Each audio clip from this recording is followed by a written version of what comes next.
Masih terus berlanjut ribut-ribut soal kenaikan pajak bumi bangunan di Pati sebesar 250%. Di media sosial, warga mulai membagikan bukti tagihan PBB P2 yang akan segera jatuh tempo.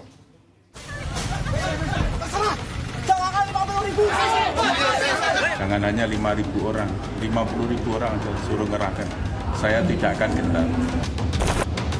Kini, gelombang protes pajak bumi bangunan pedesaan perkotaan Pati yang naik 250% juga ramai jadi curhatan di media sosial.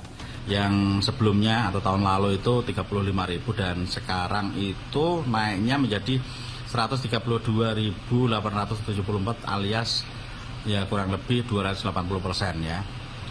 Lebih 30%, wow. Contoh lain, dari PBB P2 yang sebelumnya dibayarkan Rp245.000 per tahun, kini warga mesti membayar senilai Rp857.600. Erik hanyalah salah satu dari warga Pati yang ikut terdampak kenaikan pajak bumi bangunan yang dinilai meresahkan.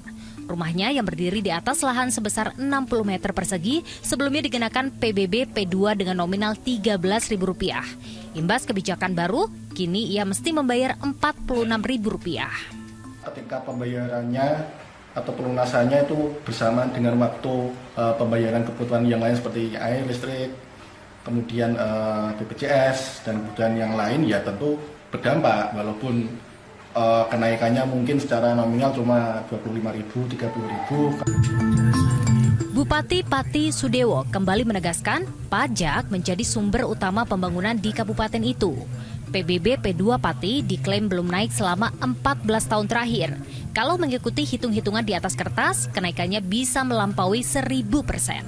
250% itu adalah dampak dari 14 tahun tidak pernah dilakukan. Satu itu, yang kedua, keuangan Kabupaten Pati ini sangat minim. Hanya 15% dari APBD. Sementara itu, simpati warga terus berdatangan kepada warga yang akan menggelar unjuk rasa penolakan kenaikan PBB 250% 13 Agustus mendatang. Hingga Rabu petang, donasi terus berdatangan. Bantuan mulai dari air mineral, makanan, beras, buah-buahan ditata di trotoar hingga mengular ke pintu gerbang kantor bupati. Puluhan ribu orang diprediksi akan turun ke jalan menyuarakan penolakan. Saya kira melebihi dari undangannya Pak Sudewo. Betul.